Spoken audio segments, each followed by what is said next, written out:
Warning! To skip to the non-spoiler part of this video, click this button or skip to the timestamp shown. You have been warned.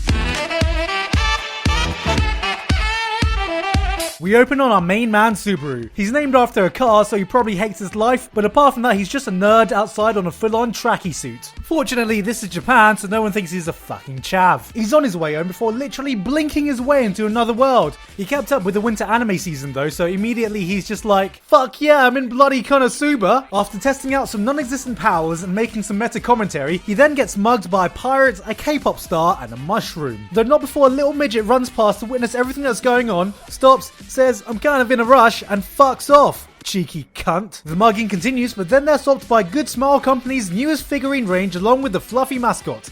Enter Amelia. Sensing her 2D heroine status, Honda Civic immediately declares her best girl and instant waifu material. She saves him, they start talking, they save another mushroom, and then she explains that the cheeky cunt who ran off earlier stole her insignia. So he's like, if I help get you that insignia back, will I be able to tap that ass? And she's like, fucking no. And he's like, well, too bad, I'm doing it anyway. They eventually find a place which turns out to be an awful idea because they both just get shanked to the back and he ends up exactly where he was at the beginning of the day. Despite the fact that he immediately figured out that he got transported to an alternate world, he obviously didn't watch Erased because he's left standing there in the middle of the street looking like a twat thinking, am I tripping balls? So his first instinct is to run to the place where he died, where he finds Dwayne The Rock Johnson's granddad and the cheeky midget. Still wanting to get the insignia back, he's just like, look, I'll sell you this flip phone. Trust me, it's worth a shit ton of money. All the cool kids are using it nowadays. Just ask Adele. Before anyone's convinced, the chick that kills him comes in. We know it's her since she has this crazy sexy kind of look like she'd suck your dick and then bite it off afterwards. Oh, that's a face that's bitten off many dicks. After some failed negotiations and a casual slaughter,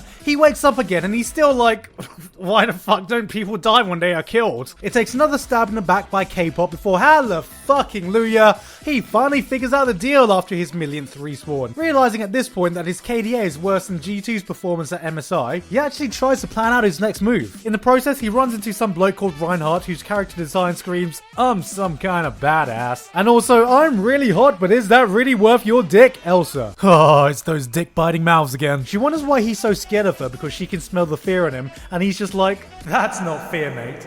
That's just piss. Before she can bite any more dicks, he runs off and we get the same standoff we always do, except this time Amelia and Kitty are here to help. Kitty is apparently quite powerful and puts up a good fight, but unfortunately we find out she's too much of a lazy fuck to finish the battle and has a bloody nap. Things are looking pretty grim before Reinhardt joins the battle. As predicted, he's some kind of bigwig knight, so everyone eggs him on to see some of his swordplay. So he's like, lol, okay, and fires off a tactical nuke. Toyota Yaris then gets fucking ecstatic because he's finally got past the tutorial boss, only to find out he has about 1 HP left. After this, we get introduced to a bunch more characters in Amelia's house, including 2 maids, a child predator, and a book wanker. Nothing really much happens from here.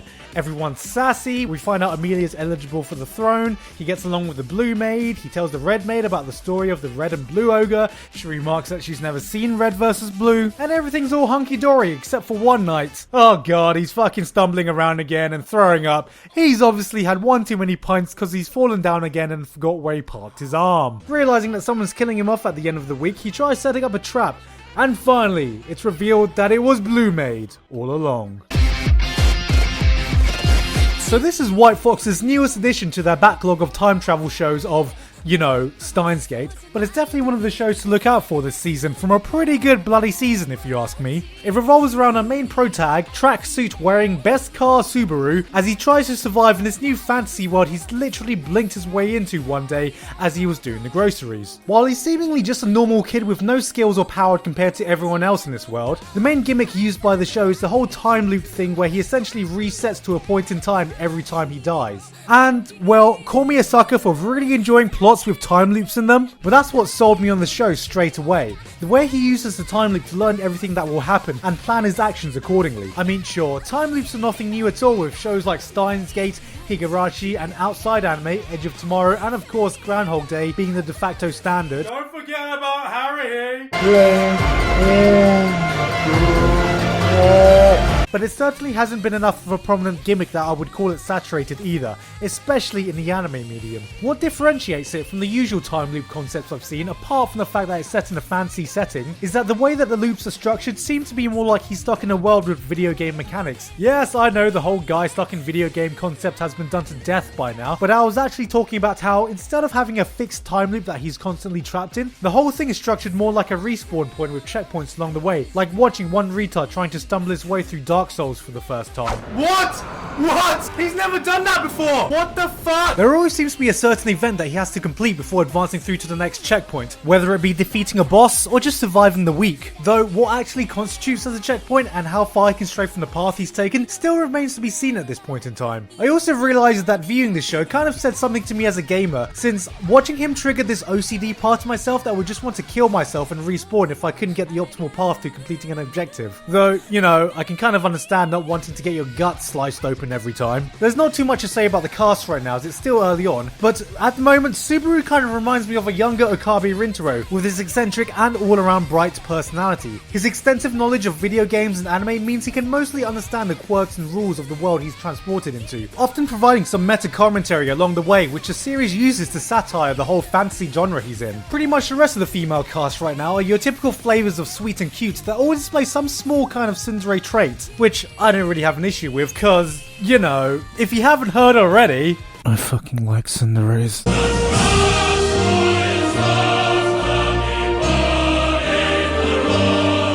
But before I deter you guys who hate tsunderes, because I know you're fucking out there, rest assured that it's not the overbearing kind of tsundere where girls are maniacal bitches for no apparent reason other than, well, they're fucking tsunderes. It's the much tamer kind where everyone's just super sassy to the main character without being outright mean. My main criticism so far is that I don't really know where the show is going. The first 3 episodes set up the concept well. Subaru had an active goal he was working towards that we could all get behind that also established the rules of the world. But beyond that, nothing much has really happened. There's no real purpose for why he's there or what he's meant to be doing besides just survive. And it's missing the same drive it had in the first few episodes. Also, if I were to get a bit nitpicky, as a character, Subaru really does handle the situation he's thrown into a bit too well. He immediately just accepts that he was randomly transported into another world, leaving behind whatever life he had without ever dwelling on it or even wondering why it happened. I mean, no matter how much us plebs fantasize about it, we would at least be a little bit shocked if we were transported into a parallel world. But no, he's just like, okay, I guess I was just transported into a parallel fucking world. Also, considering some of the brutal and gruesome way he's being killed, not to mention the mental strain of resetting all emotional bonds you constantly make, he kinda just shrugs it off week after week, and I think there's plenty of room for development there. But hopefully this will become clearer as the series develops, as I've had a lot of fun with it so far. Or, you know, it could just let me down as the curse of watching seasonal anime where you don't know how it's gonna end. So, you know, at this moment, I would definitely recommend it as one of the anime to be watching this season. Currently, ReZero is available on Crunchyroll, so you can go to crunchyroll.com/theanimezone for a free month of premium membership. And yeah, I think that's it. So if you can take any one thing from this video, be sure to remember this.